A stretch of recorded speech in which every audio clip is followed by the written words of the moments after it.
So welcome back, everybody. Thank you for being here. Thank you for joining me tonight. Hope you're all doing good. Hope you're all doing great. As always in the past, as I've had issues with this in the past, there is latency in this video. So what I'm seeing is slow compared to what you're seeing probably. Let me know, first of all, how the audio sounds and how you guys are doing tonight. I can see Pro Illusionist is already here. Project Unity is already here, a friend of the channel, awesome channel. He creates great content. Definitely somebody you guys should check out. Mike Knapp, how you doing, man? I love those emojis, man. So, how are you guys? What time is it where you guys are at right now? Hey, Jason, thank you for being here. As always, guys, remember, whenever you come to these live sessions, it really does mean the world to me, because I think there's nothing more important than us communicating and talking and getting a chance to touch base, like in real time. So let's see who else is here. Carson Lada, what's up, man? Hey, Carson. Bubs, so far so good. Thanks for letting me know, man. Constellation Fleet, sound is good. Perfect, man. Rodrigo, welcome back, man. Johnny, what's up, dude? Gary, so it looks like there's a bunch of people in here tonight. You guys are awesome. Do me a huge favor before we kick this off. Share this on Twitter or on any social media platforms that you use. Let's see how many people we can get in here tonight. I feel like this is an important conversation, and the more people we have in here, it's going to make this talk a lot better, because this is more about everyone else and not so much about me. I've already shared my opinion on close encounters and why I believe they are so important when it comes to trying to understand this phenomenon and trying to understand the relationship these occupants in these craft have with our species. So we talked about this, I think, 2 lives ago, and I wanted to do it again. And I actually wish I could do it multiple times. I don't know if we can. I assume we can. I will try my best to do that, because I want to hear everyone's stories. I want to give everyone a chance to get in the live chat, share their story, and as time goes on, maybe I can figure out a way to include you guys on here live with me. Maybe we can do a sort of like a Zoom call, or you guys can call in. So yeah, let me check out the live chat, see who else is here. Mal C, 10:30 a.m. in Sydney, Australia. Hey, man, that's the first time I think we've had anybody in here from Sydney, Australia. Great to see you here. Alchemy, thank you for sharing it on Twitter, man. Today I'm going to be actually like jumping back and forth between the live and Twitter, because I feel like I should shout people out. For example, Project Unity's here. If you guys haven't seen Project Unity's upload that he just put up less than, I think, 2 hours ago, where he did a interview with Dr. Michael P. Masters, it was great. Some of the theories and the ideas and the concepts they were talking about are definitely worth checking out, and it's honestly something that I believe is an aspect of this phenomenon that we should be looking into. So yeah, make sure, if you're not subscribed to Project Unity, subscribe to his channel. He does great work. Sorry, guys. As always, I need a little bit of water. All things exist. Hey, you're new here. Thank you for joining. Always welcome. All the new people here, just remember, you're always welcome. This is an open space for you guys to talk. I don't want to see any trolling in the live chat. I just want to see everybody getting along and trying to further this discussion. Project Unity there, he's saying that we're going to be going on record together. We're going to be having a chat, so it's definitely going to be awesome. He's somebody that I wanted to sit down and talk to, in real time for a while. So, all right, so let's start getting into what we're here to talk about tonight. So, close encounters. Lots of us in this community, I feel, have had close encounters. It may not be, abduction, depending on, what you experienced. I guess that's the way you would register your close encounter, obviously. But I'm saying a lot of us have had an experience with the phenomenon, and that's led us here to this search. That's led us to watch this video here tonight. That's led us all to this live here. So I want to hear your close encounters, because I truly think that abductees and people that have had experiences deserve a voice. These days, you know, most of the research is very like data based, and we're always waiting for these high level witnesses to come out and say something. But I think that there is probably someone out there that has more information on this phenomenon, has maybe had a close encounter or has been interacting with this phenomenon for a long period of time, that could actually help us understand what's going on. So we need to power this idea and push this idea forward, that nobody should be afraid to talk about their close encounters, especially here on my channel or on, you know, any channel that talks about this subject. So that's what I'm trying to do. I'm really trying to pioneer this idea forward to make it more comfortable. You know, make it a space where people, make this community and the UFO community more comfortable to the idea of listening to everyday normal people's encounters. You don't have to be, you know, an astronaut or a military sergeant to have a close encounter that actually might change UFO history and the future of this subject. So again, sorry guys. I want to read you guys a quote real quick.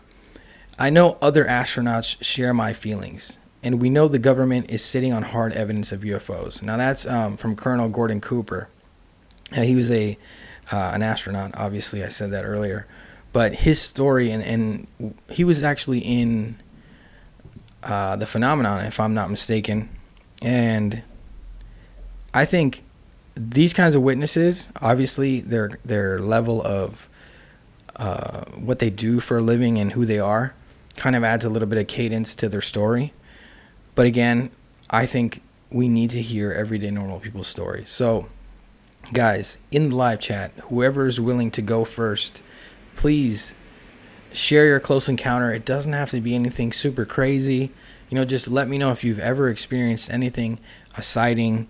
Some people may have had some fascinating stories to, you know, some people may have some fascinating stories to share. So I want to hear them tonight, and I want to talk about that.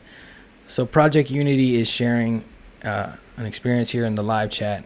He says, "I've had lots of interesting sightings through attempts at initiating contact via consciousness modalities, and the most profound experiences were with orange orbs of light."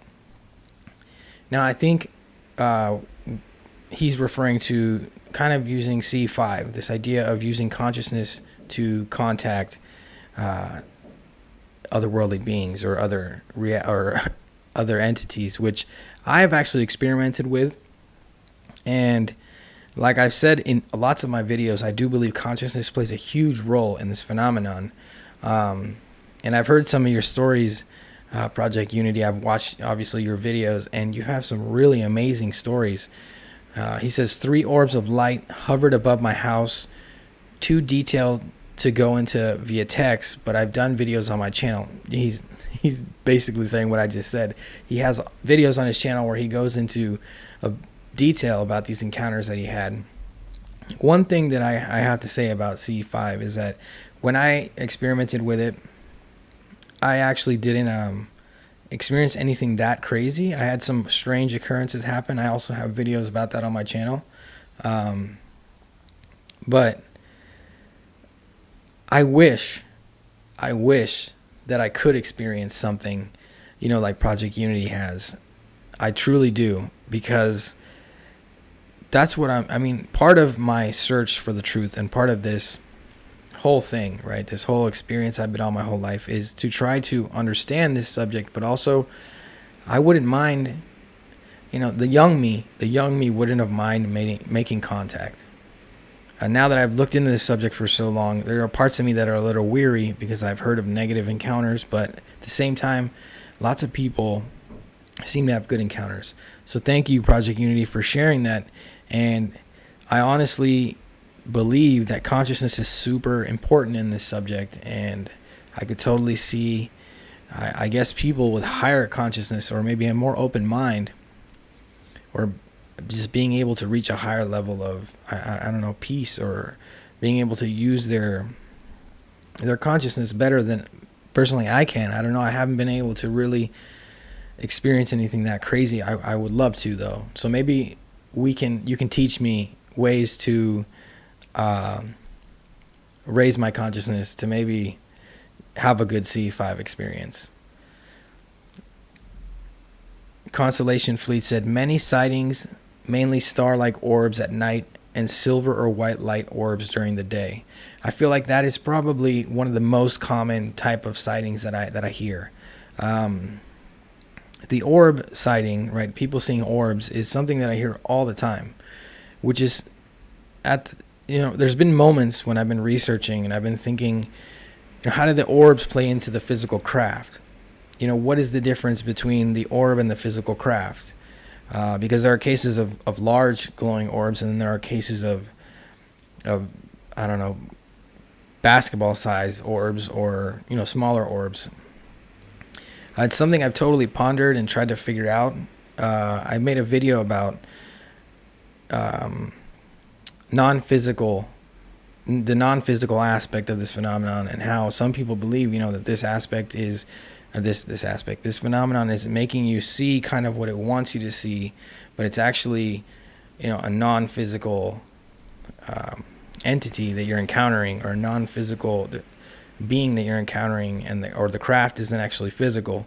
But when I think about where we are today in this subject and this idea of crash retrievals, that is actually sort of echoed throughout UFO history, right, from Roswell to today, I wonder why, if they are non-physical craft, okay, or if it is a non-physical entity projecting something into your mind, making you see what you wanted to see, why they actually can recover physical craft, and why there is actually physical technology supposedly associated with this. So let me check out the live chat again. Project Unity said, you're welcome.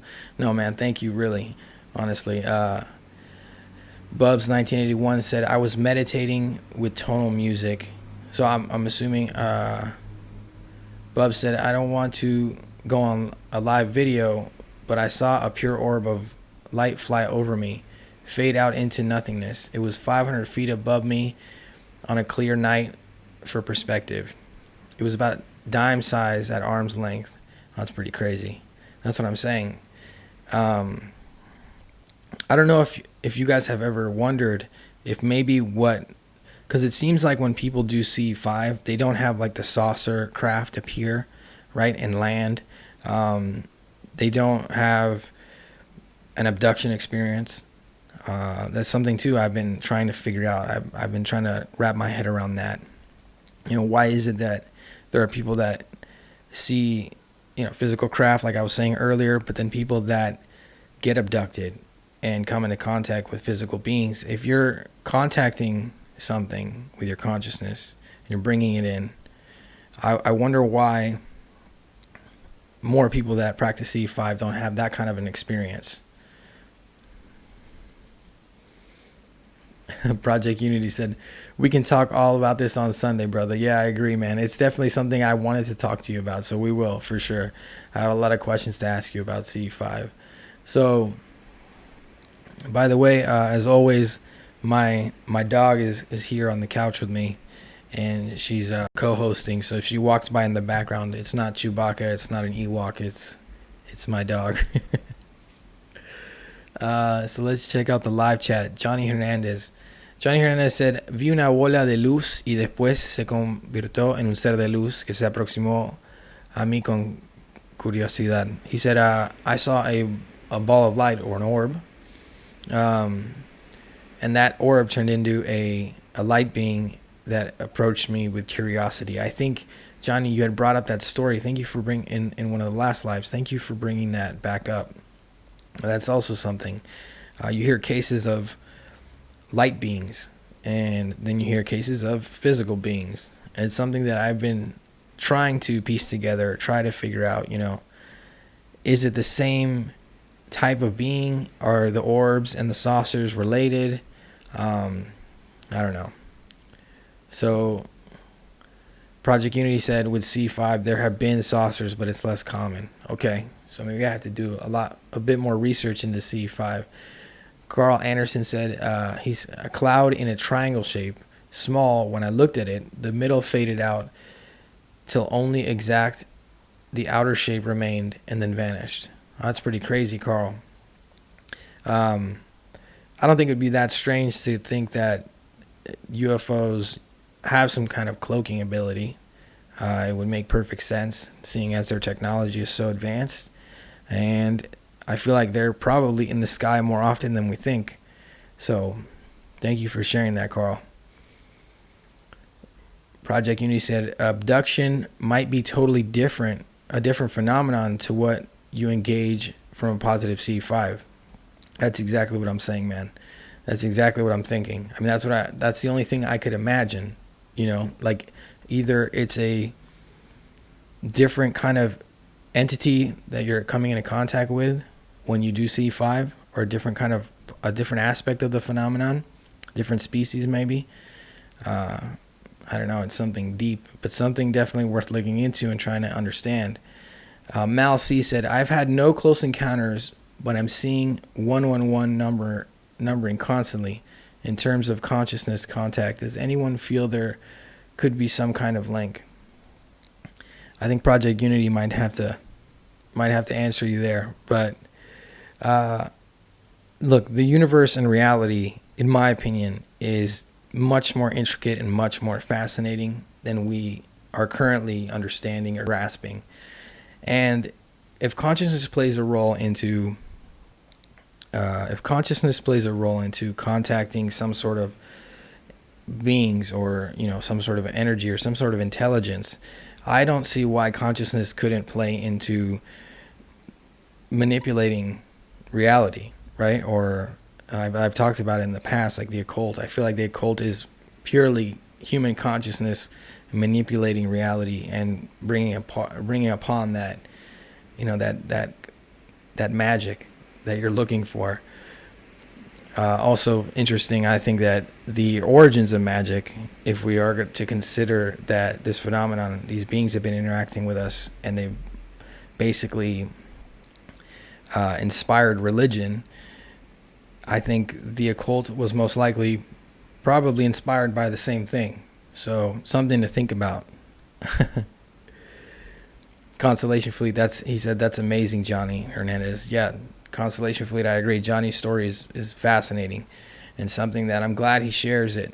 He shared it on the last live and this one, and I think it's super important, and I think we should continue to share them as much as we can. So let's see who else is here. Just me, folks. He says, I've seen all types of orbs. An egg-shaped orb the size of a medium car coasted over my roof and then decreased in size and translucency. Ended up being a small orb in size. That's crazy, Justin. Or just me, folks. But see, again, lately, what I've noticed too is like there are a lot more orb sightings, and there are a lot more orb sightings than there are physical craft sightings. At least when I talk to people, I seem to get back that more often. So I think Chris Mellon said it well too, I think it was Unidentified where he said it, where he said we might be dealing with more than one phenomenon that is somehow like linked together. I think that's what he said. I think he said we might be dealing with more than one phenomenon when it comes to the UFO subject, but I think that we are dealing with more than one phenomenon, and somehow, some way, it's all linked together. All Things Exist said, when we first moved to Las Vegas, a very large black triangle with 3 lights slowly came across the sky and went over our house. I brought out the whole family to see it. Well, that's really interesting there, because you have more than one witness.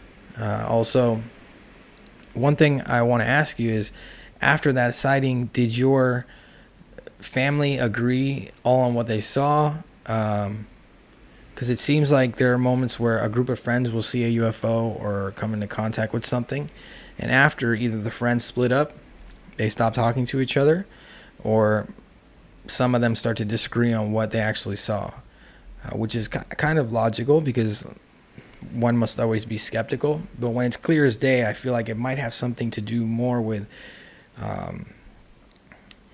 our minds being manipulated or something. You know, like when you get too close to the craft, everyone knows that there is this feeling that people get of being calm or feeling safe. And I think that plays a big role into maybe why we don't see so many UFOs, you know, why there aren't so many UFO sightings. Carl Anderson said, "It's a great time to be alive, contrary to what 98% of the world's population might say these days." I agree, Carl. I mean, every day is a great time to be alive, Carl. Definitely. Johnny Hernandez said, "Algo que me resultó extraño de algunas ocasiones, estos actúan como si no fueran avanzados, como el caso de Betty cuando esos seres estaban curiosos. PQ, Barney tenía dentadura postiza." Okay. So Johnny's basically saying something that he finds strange is that in some cases, the beings, they don't act like they're highly advanced. He says, like in the case of Betty and Barney Hill, I'm assuming he's saying. And yeah, I've talked about that in the past. I think there are many moments where you see a gray, or you see a story of a gray or a close encounter, and it seems like they aren't that intelligent at times, right? It also seems like they may be afraid of us at times too. Classy Plasmids, what's up? Thank you for being here. He said, "I tried to send you the WikiLeaks where John Podesta talks about aliens, but your Twitter DMs aren't open." Classy, are you talking about me? My Twitter DMs aren't open? Carl Anderson said, "Heidi." Man, it's great to see everybody here. I'm glad you guys are all interacting here in the chat, man. This is what this is for the community to be stronger and have a place to just come together and talk. So we can, I really am doing this tonight because I want to hear as many stories as I can. Now, so far a lot of you have been open and have been sharing your stories, but we can't forget that there are so many people out there that have had close encounters that either don't know they've had a close encounter, because maybe they're skeptical and they try to just find a logical explanation to what happened, or I could see also something happening to you that you can't explain, that slowly over time, just because you can't explain it, you don't want to think about it. And then the third aspect would be people that have had contact and just don't remember, right? I made a whole video about, is it possible that there are way more abductees than we think, because there is an aspect of missing time during abductions and close encounters.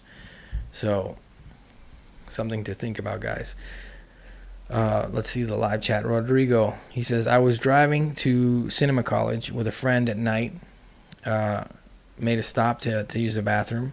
As we were using the bathroom and I was talking to my friend about UFOs, we looked forward and a distant star started to zigzag across the sky. We had 5 cameras in the car. Never even occurred to us filming it." That's my close encounter of the silly kind.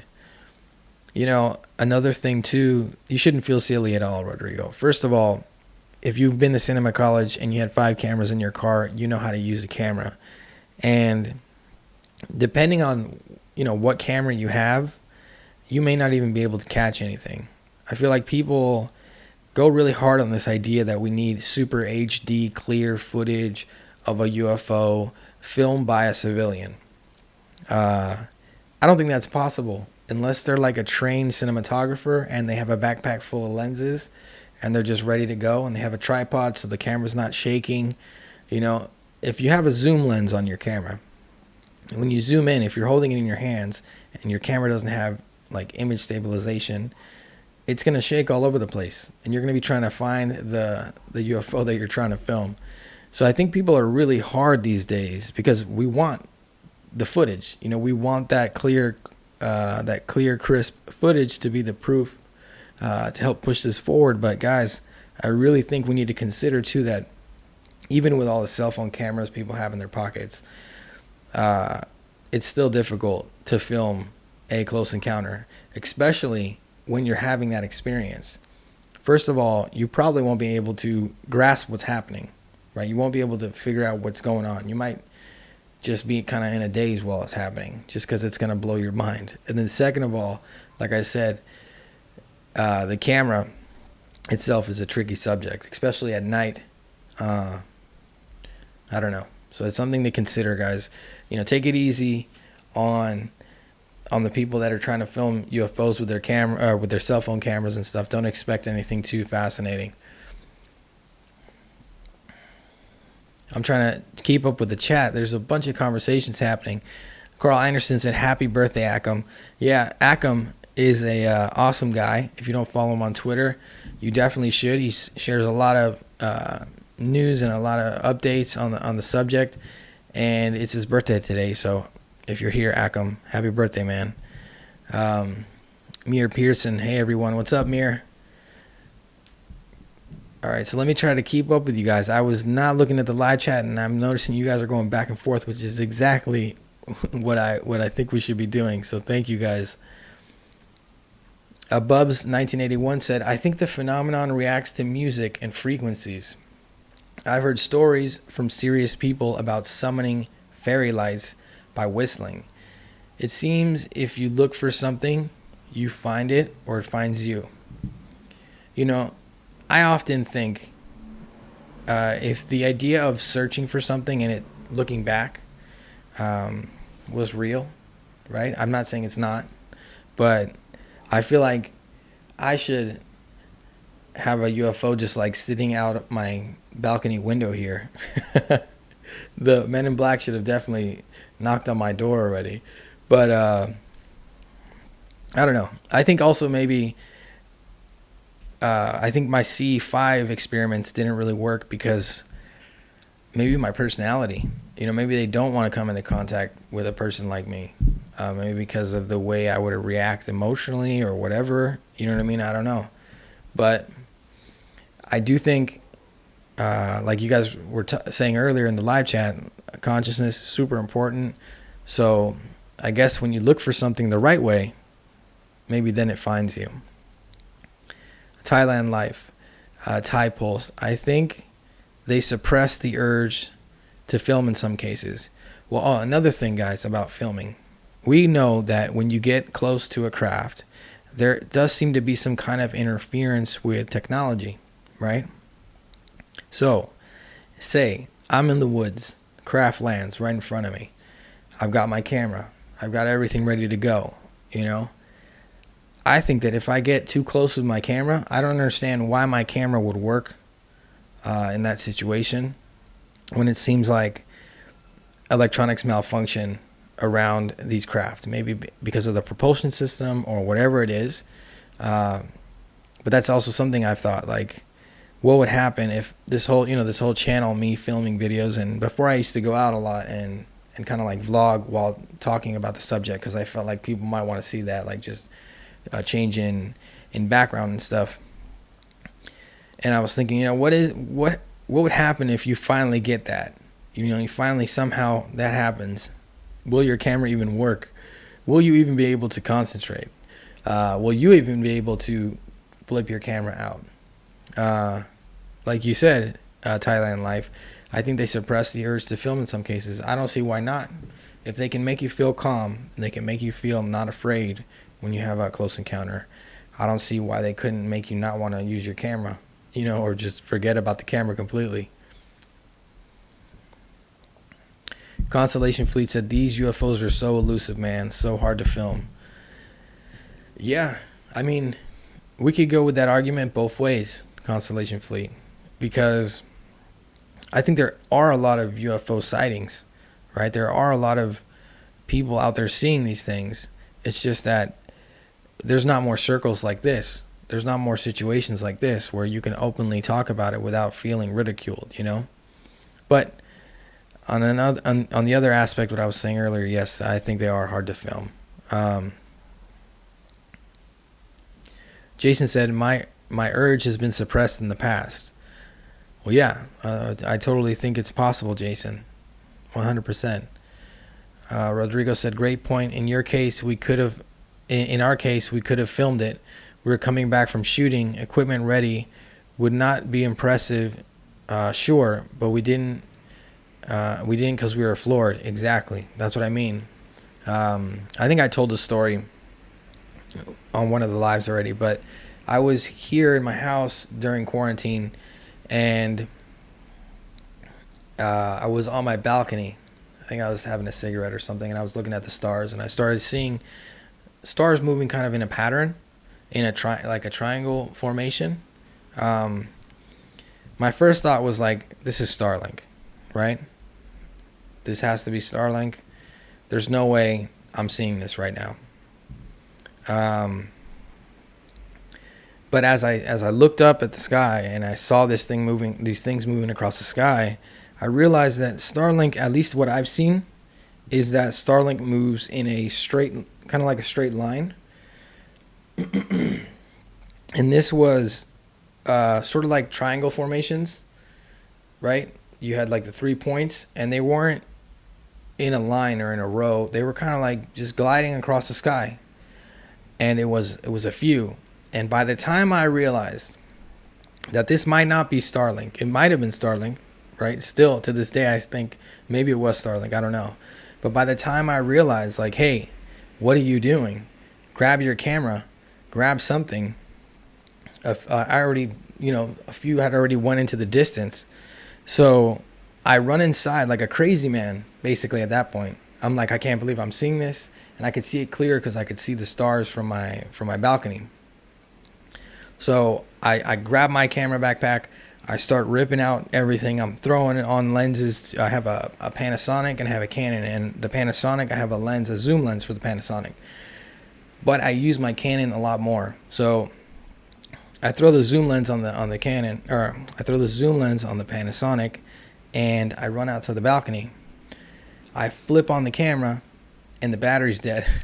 I mean, I hadn't used the camera in a while, that camera, but that was probably the only lens that I had in my kit that would actually be able to capture what I was seeing clearly.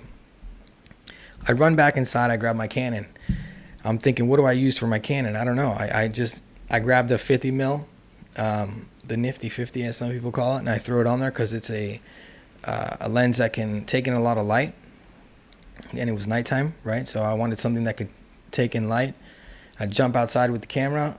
I start shooting, but I really couldn't see anything. I don't know. I was just trying to concentrate on what I was seeing at that point. And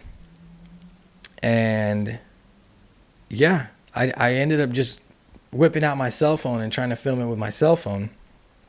And the image quality was horrible. And you can hear me like saying, do you guys see that? Do you see that? Look at that. It's like a triangle formation. Look at that. And you can barely see anything. All I know is that night I had a crazy experience. And from that moment on, too, I think I totally get what Rodrigo's saying, where you were kind of like floored, or you let your emotions get the better of you. So, yeah, I totally get that. And Alchemy said, you'll never know until it happens. Better you get your camera ready. Yeah, I agree. I mean, from that point on, I've always had charged batteries. I was like, I can't believe this happened to me. Also, guys, like I said, I think it might have been Starlink. I did search the Starlink tracker that night, and I didn't find anything. But a lot of people saw it, and they, like here in Buenos Aires, and they started tweeting about it and sharing it on Instagram, and some people were saying it was Starlink. But I couldn't find a reference to it being Starlink. Interesting, something I think too we could talk about is, what do you guys think about Starlink and how now, like, anytime you see a mass group of lights in the sky or anything, people are going to assume it's Starlink. After that situation, I was like, you know what, I don't know. And I feel like anytime people see a group of UFOs in the sky, if they ever do, they're going to automatically assume it's Starlink. Hey, Yesmer, what's up, man? So if you guys are on Reddit, make sure to check out the UFO Believers community. Great community. Awesome people there. They try to not troll people, and they just try to have serious conversations. It's a place that I visit often. So if you're on Reddit, the UFO Believer community is a good place to check out. Carl Anderson said, we all want personal confirmation. When we have a sighting, photos are secondary at the moment. Most people will tell you they were so fixated on actually seeing the UFO that they just stare at it. Yeah, 100%. Bub said, Gaucho, when you experienced your shadow entities, did you draw any connections to other phenomenon? Any types of mental imagery, messages, like the Children of Rua in the Phenomenon documentary? Well, Bubs is talking about, I was on That UFO podcast. If you guys haven't checked that out, make sure to go and check out That UFO podcast. You can follow him on Twitter too. Great host, Andy. He's a great guy. This is my first podcast ever, and I had a great conversation with him. The second part of that podcast will be up on Friday, but he's asking me kind of about a story that I told there on the podcast about coming into contact with shadow people. You know, interesting enough, after I talked on the podcast, I was looking at a documentary about alien abduction, and they basically illustrated the abductions. And one thing I noticed is one of the illustrators, I guess he had come into contact, he said that the Greys, when they get excited, they do this thing where they like shake, where they kind of like vibrate. And when I was telling my story about the shadow beings or shadow entities, whatever, that I had when I was a kid, the one thing I clearly remember was it was like they were shaking or moving in and out. And I do think, too, some people think that shadow entities and shadow beings is from sleep apnea. Or I think that's what it is, right, guys? Correct me if I'm wrong. Is it sleep apnea? I don't know. I think so. But I remember being awake. You know, I've never been somebody that walks in their sleep or does anything like that. And, yeah, I clearly remember being awake and coming into contact with these kind of dark figures that it seemed like they were tribal dancing or moving in and out. That's the best way I could explain it. And when I heard that experiencer tell that story, and then he drew there was like an animation of the being shaking back and forth, I thought, you know what? Who knows? You know, the shadow beings could very well be any, you know, part of the UFO phenomenon. It could be that you're coming into contact with the occupants of a craft, but they're making you see something that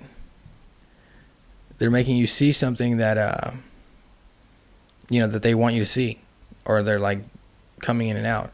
Guys, I think that, oh, okay, it looks like we're good. For a second there, it froze up. I got a little distracted. Sleep paralysis, not sleep apnea. Thanks, Bubs. Sleep paralysis, definitely.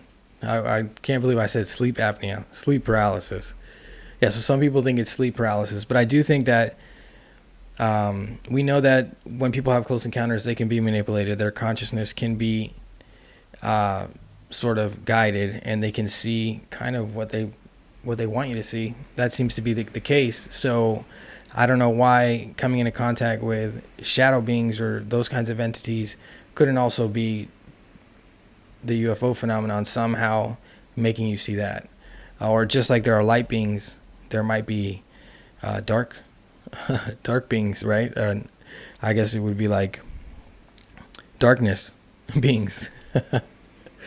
I don't know. I mean, it's something I have looked into it a bit, right? But I don't try to look into it too much, just because I feel like I don't know. First of all, I spend too much time looking into the UFO phenomenon as of the last few years I've been just concentrated on this. So the paranormal is something I love, and high strangeness as well. But right now I'm just super focused on the UFO phenomenon. And one thing I do notice is that it does tie into a lot of the unexplained and high strangeness. So for me, it's just putting pieces of the puzzle together.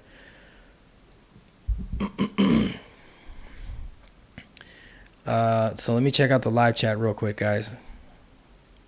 Low energy manifests in a solid form. Yeah, I mean, that's very possible. High is only light. Okay, so that's maybe the light beings are high energy, and the low energy beings are dark forms. Yesmer said, you heard that there are 2 big events coming. James Fox about the task force and Kevin Day from the Nimitz Encounters announced that first officer from Princeton will come forward. Wow. Yeah, I did hear that. I was actually going to bring that up.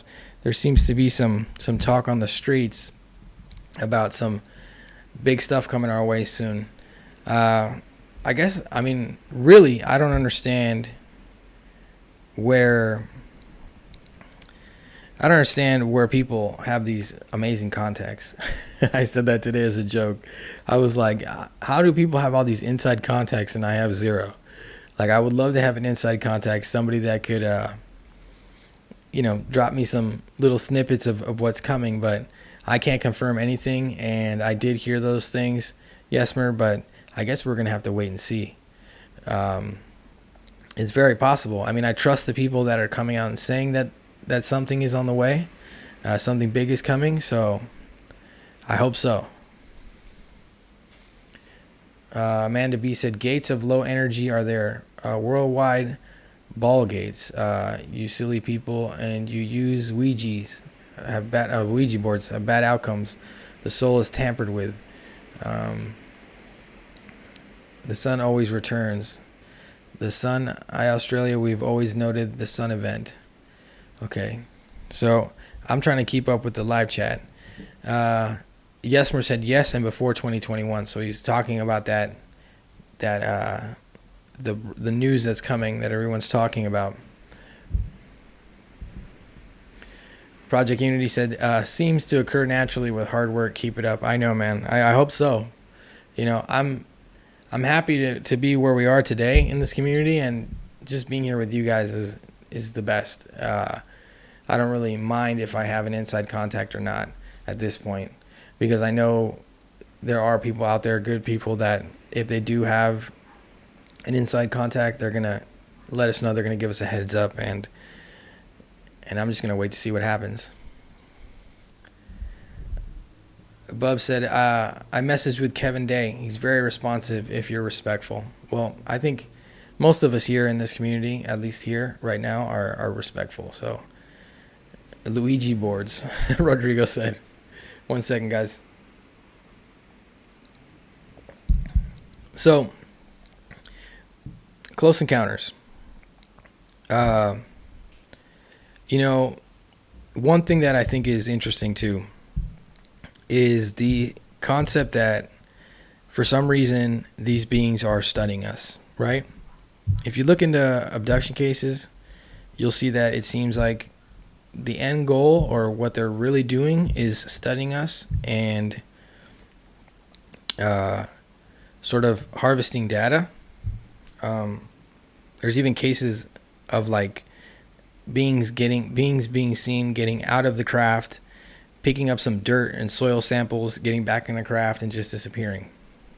We know about cattle mutilations. We know about the so-called the hybrid program and all these different things.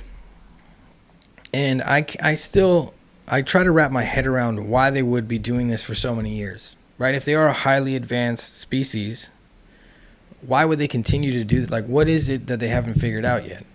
Why would they need to keep using us and studying us over all these years? Pro Illusionist said, what do you think of contact through ancient history? The gods of old times seem to be ETs. Plenty close encounters documented throughout history, if you look and translate gods to ETs. Well, I mean, if I started talking about that, I could talk for a very, very long time, because I agree. that I truly think that the gods do translate to ETs. I think it's the only way to understand, try to grasp really what a god could be. First of all, they're not from here. So at a basic explanation, if you try to understand or classify what a god would be, it's an alien. Just because they don't live on your block, they're not from Earth. So yeah. And yeah, there are plenty of close encounters documented throughout history. So yeah, I mean, that's also something that I think people don't recognize and people don't notice, is there may be many close encounters that have actually formed and shaped us to be who we are today. Project Unity said, "Getting late over here, so I'm gonna run. But this was a great live stream. Keep up the good work, and I'll see you on Sunday." Thank you, Project Unity, for being here, man. You're awesome, dude. I'll see you on Sunday. Malcy said, "Cheers, Jay." Bubs, 100% agree. The gods and angels of old are today's UFOs. Right now, my mind is blown by the Bledsoe case, ongoing to this day. It's an interesting case, definitely. I've looked into it a bit in the past. I think it's a fascinating story, the experience and everything. And this idea of ongoing close encounters is super interesting. That's another thing, too. It's like there are people out there that seem to have close encounters often and throughout their life. And like I said, I would love to have a close encounter. I think at this point in my life, I would know not to get too close to the craft. I would know at this point anything can happen. I'm not really afraid of the phenomenon, especially seeing as, I don't know, I feel like you don't have a choice if you have a close encounter. Like certain people don't have a choice. It just happens. So, but is there a way to stop close encounters or to not have a close encounter? Are there certain people they just don't want to come into contact with? I don't know. But good idea, Bubs, bringing up the Bledsoe case. If you guys aren't looking into the Bledsoe case, the Chris Bledsoe case, make sure to do that. It's a fascinating story. Going back a little bit old school, Travis Walton's story is one of my favorite stories. Partially because you have the real story, and then you can even watch, Fire in the Sky and kind of get an idea of, your imagination can kind of take you down a journey and think of what it must have been like for Travis. And I feel like that case is very well documented. Travis has not changed his story.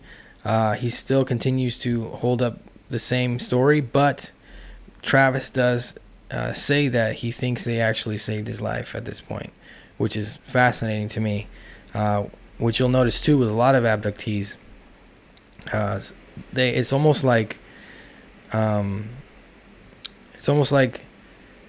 after a certain amount of time, like people that are continuously abducted or continuously have close encounters, it's like you just get used to it and you start to see the bright side of it. I don't know if that's something, that has to do more with the human mind, or maybe over time they've just come to live with it.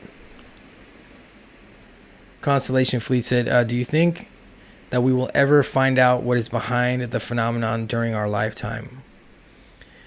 Look, I don't know if I mean, we talked about disclosure here before, and I was saying I don't know if disclosure will ever truly be the way that we expect it to be. I think right now we're waiting for, to just know 100% that UFOs are real, or we want people and society to wake up and see that UFOs are real, because I believe UFOs are real. And the more I look into this phenomenon, the more my brain starts to piece together what I think it might actually be.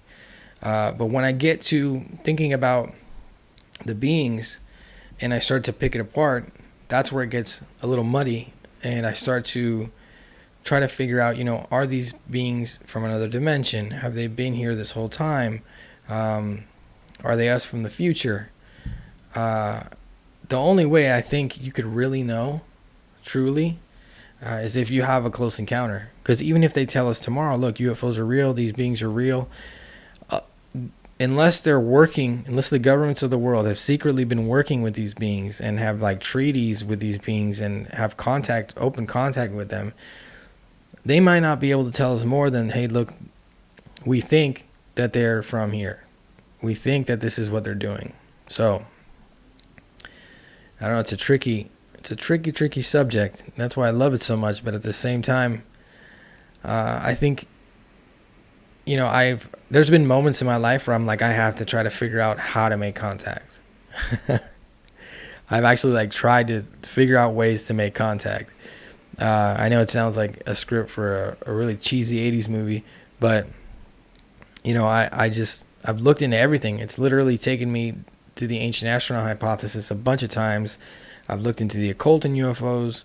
I've tried to figure out, because I feel like the only way to truly know is to have contact. So I feel honored, and I feel like it's so important when someone tells me their experience. And, it might be a bad experience for some people. It might be a good experience for others. But those are the people we have to talk to. Yesmer said Walton saw the same human-like beings as was seen in the 1954 Staffordshire case in the UK. That's interesting. That's also something that I lay awake thinking about, these humanoid ETs. I feel like that right there is kind of proof that there is a complete and definite tie between us and them. I mean, they can't be looking completely human. Also, this idea that the hybrid program, if they can somehow like mate with us or use us to create hybrids, there most likely has to be a link there between us and them. I mean, it's something to think about, guys. Bubs 1981 said the next TTSA Talk podcast is Jim Semiman. He's had a crazy, let me see, it went down. He's had a crazy encounter and has spent time with Bledsoe. Wonder if he says anything about his experience. He should. He very well should. And, but again, sharing your experience is completely up to you. I think what we need to do is spread a message through the community that sharing your experience is actually very, very powerful and could, be something that helps get us closer to the truth. Even if it's difficult for you, just know that here you are respected and it's totally cool and it's totally okay. And it's fascinating that you've actually gone behind the veil. Yesmer said, I would not walk towards a UFO, certainly not. I mean, I made a whole video about the negative biological effects of a close encounter, getting too close to a UFO. But I don't know. I don't know how I would react. I'm afraid that if that ever did happen, I might lose all the knowledge I have. It might go out the window. I hope not. But I don't know. Rodrigo Viera said there's a great case here in Portugal. Awesome, Portugal, where a farmer tried to shoot the UFO and got zapped and was incapacitated for hours. Oh, that's interesting. Have you heard of the Chupa Chupas from Brazil? They were like UFOs that were shooting lasers out of them, and they were burning villagers in this, I think it was like a fishing town in Brazil. It's an interesting case. Pro Illusionist said, I wouldn't go towards it myself. He's talking about the UFO. It's definitely something I'm sure the community thinks about. Like, would you really get close to a UFO? I'm sure there are lots of people that would. Personally, I, at this point, think it would be smart to stay back, try to see if you can get whatever is in there to come out, and just get ready that you might lose all control of the situation once you do make contact. Constellation Fleet said, I think the government of the world knows less about the phenomenon than experiencers and abductees. Yes, but I think that if the government were smart, which they are, they most likely have taken abductees and experiencers. And, I mean, what better way to come into contact with the phenomenon if you know, for example, somebody that has recurring contact, if you take them Lock them away somewhere. See if the phenomenon will come to you. Use it as bait, or use the person as bait. I wouldn't be surprised if we found out that at some time or another, something like that, like an experiment like that, has taken place. Alchemy said, do you practice meditation? No, I should. I should practice meditation. I also think that's why the CE5 experiments that I've tried haven't worked. I think Engaging the Phenomenon is here. What's up, man? If you guys aren't subscribed to Engaging the Phenomenon, he also makes great content. He's a friend of the channel. Make sure to check him out. Trying to join in, watch the last 5 minutes. I can see comments, but the video won't load. Probably my internet. Can you guys see everything? Is everything good? Or is the video not loading correctly? Let me know, guys, if the video is not working correctly.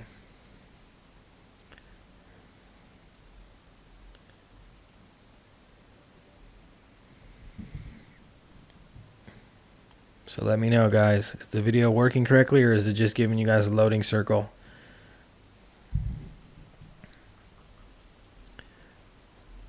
Okay. All right. I mean, I actually upgraded my internet speed, so I thought this would actually be better. I hope that black circle thing didn't happen a bunch of times during this. As always, this is live. I'm alone here. I got nobody to back me up other than you guys letting me know. Thank you for letting me know, Engaging the Phenomenon. Jason, the government must have vast amounts of data, example, footage. Yeah, 100%. Good in Scotland. Awesome. Just me, folks. Constellation, all good. Thank you, guys.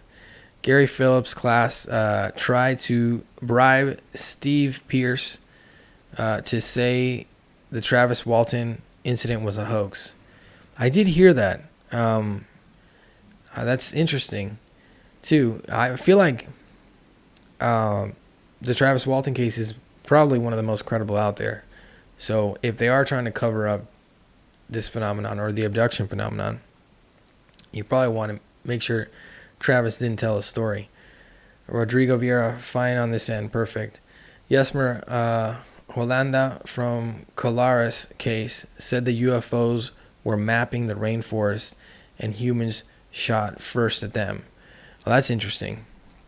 I mean, but also, first of all, it's interesting that you brought up the word mapping, seeing as Christopher Mellon and in Unidentified, they were talking about how the triangle-shaped craft were actually mapping. It seemed like they were mapping the terrain. Also, that's something, too, that I think about. If you're an intelligent species and you're interacting with us and we're kind of violent, we might get scared if we see the craft. If we shoot at you, I don't think you should shoot back at us. You have to know, it's like, what can we really do with our guns to their craft? Gary Good said, good stream here in Canada. Perfect. Jason, I'm good in the UK. Thanks, Fox. We got your back. Yesmer, the Netherlands. Yesmer said, yes, the case is so well documented. Indeed, great case. Works fine. Colares case has lots of footage, but hidden away. I did hear that as well. I mean, guys, we have to keep fighting and trying to get disclosure and trying to get this out there, but we also need to think like each of us, this is a journey for each of us. And each of us need to try to, I don't know, like at the end of the day, I've always wondered, like, what will I have to do? Will I have to make contact myself? I know it sounds kind of crazy. It sounds kind of out there, but I don't know. Everyone's on their own journey in this, and we can only help each other and guide each other down the rabbit hole. Bubs 1981 said, peace to all you guys and girls and grays. I'm off to make contact. Thanks for the live chat, Undead Gaucho. Look forward to more content. Thank you, Bubs. Thank you for being here, man. Awesome. He said, no, the Walton case. 4 guys passed the lie detector test. Yep, definitely. That is something that's super interesting about the Travis Walton case.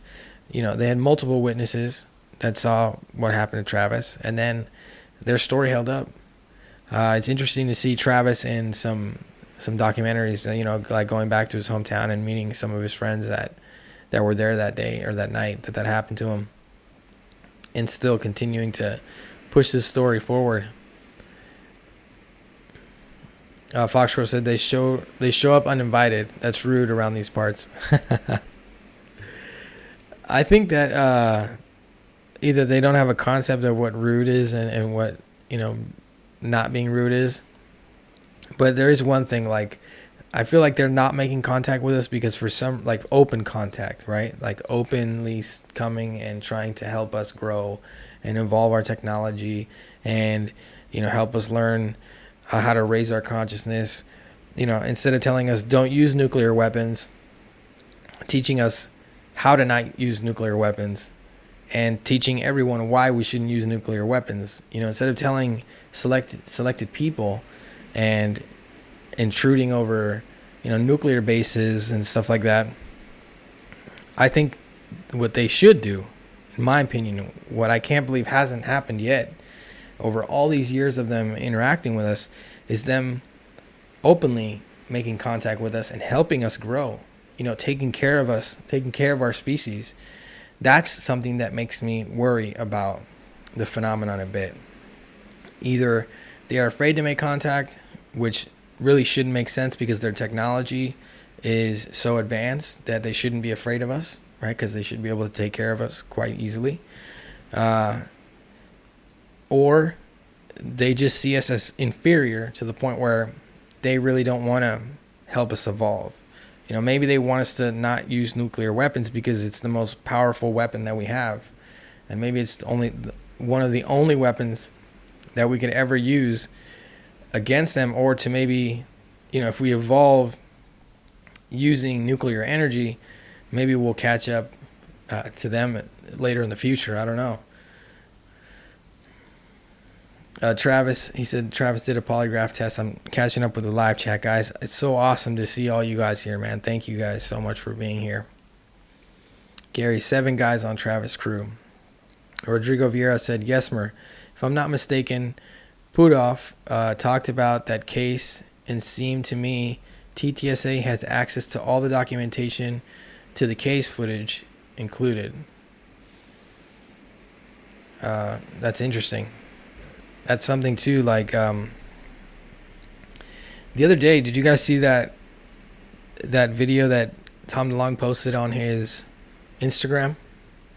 I shared a tweet about it because I found on the internet, I found out that there's this Russian account. I'd actually seen this Russian account. It's a Russian YouTuber that when I saw this video a while ago, he was basically showing you how he would hoax seeing a saucer in the sky, right?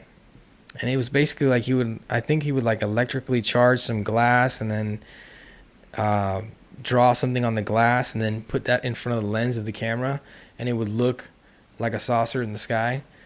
It was super interesting. But the orb that Tom DeLonge shared on his Instagram, sort of like floating above a lake in Russia, was on this guy's account. It's like a hoax account, right? It's like he shows you how he does it, and it looks visually, it's fascinating. It's super crazy if you look at it. I was actually thinking that might be a good video for me to try to do, is like follow his steps and show you guys like how easy it might be to actually do that, because it's something we need to consider, is that the footage that we see these days, could be tampered with, could be hoax. I mean, it could be a hoax. So, and this was just super interesting because it just seems so easy to do.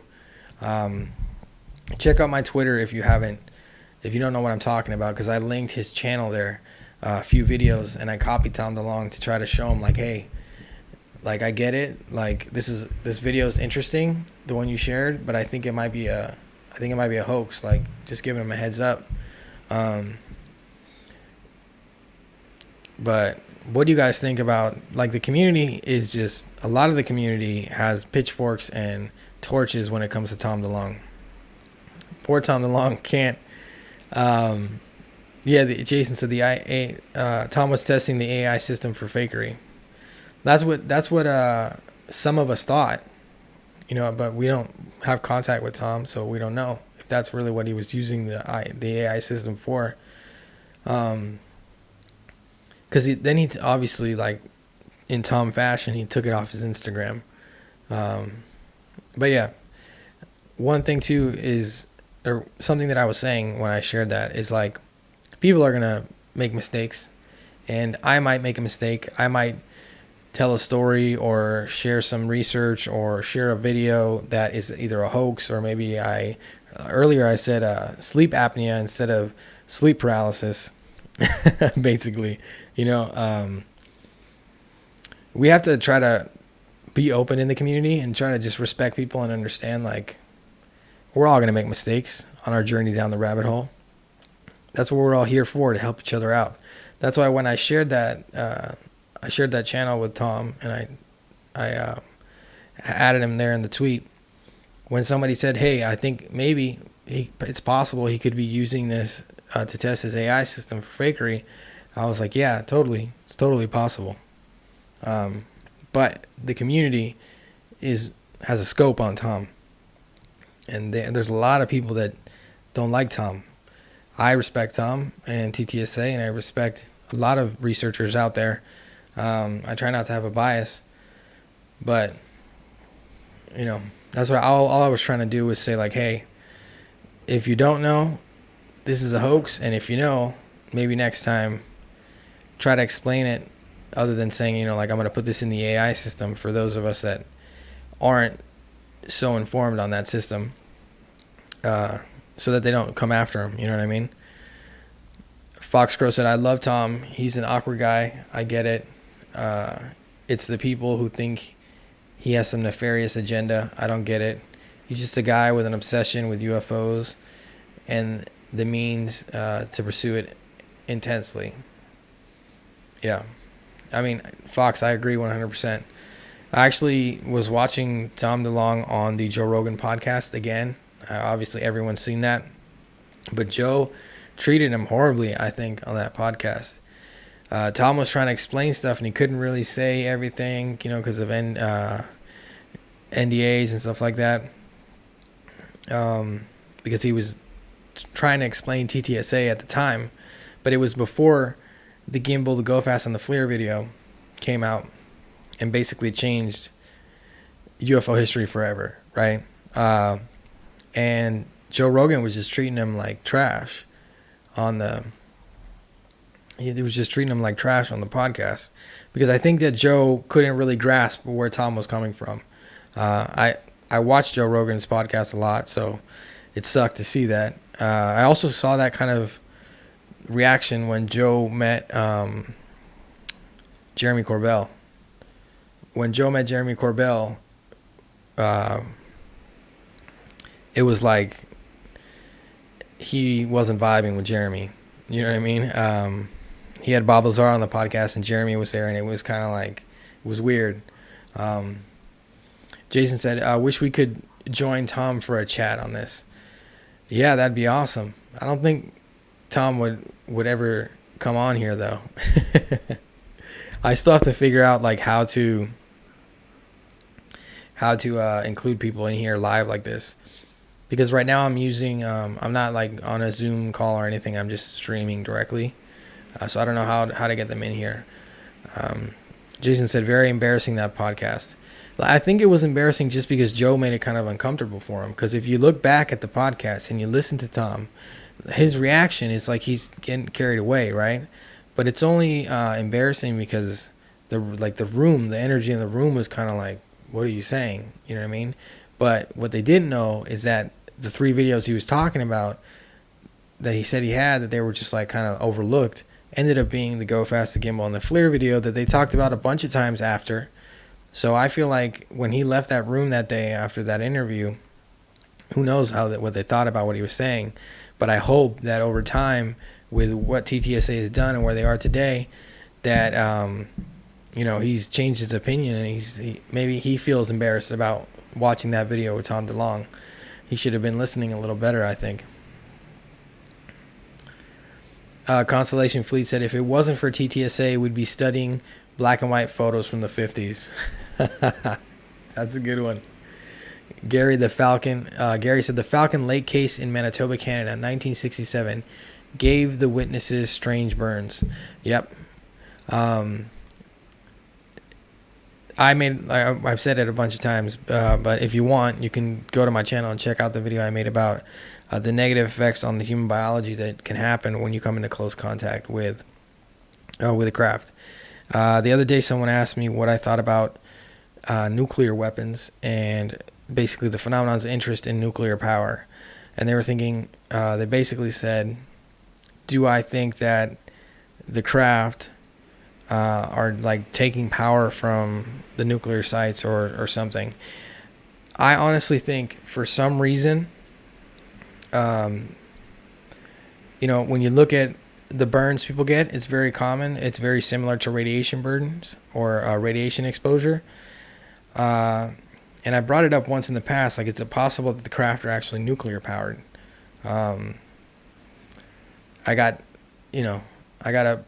The responses I got to that were not the best, but I don't know. It's something to think about, guys. I think that their interest in nuclear weapons and nuclear power might be to sort of stall us or stop us from really looking into that.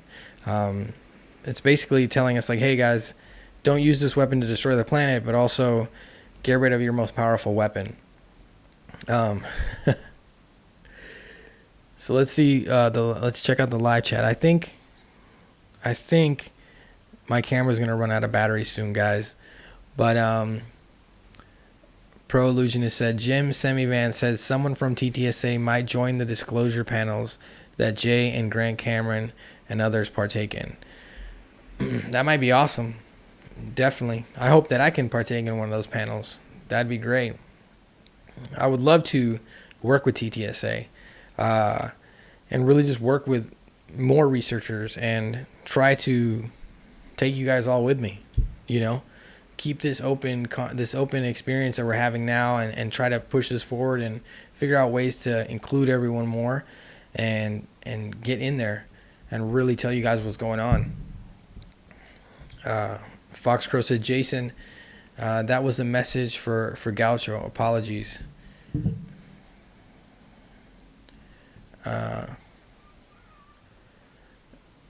Jason, ask him, you're all over UFO Twitter, who knows? Yeah, I mean, I am all over UFO Twitter, but I think you're talking about me, right, Fox? But I don't know. I'm still a small fish in a big pond. There's a lot of big sharks out there. I'm just trying to do my best to stay afloat and give you guys the best content I can and help push this conversation forward. Rodrigo's right. The craft don't need to be nuclear powered to emit radiation, though. 100%. And that's the argument that I was given. So, again, like I said, I don't have all the answers. And it's just an idea that came up, and it was just a link that I made when I was making that video. Also, trying to understand, why they are so interested in nuclear power and nuclear craft and nuclear energy. I don't know. We're going to have to figure that out. So maybe, Rodrigo, you can work on that, look into that a little more, and shoot me a message on Twitter. You know what I mean?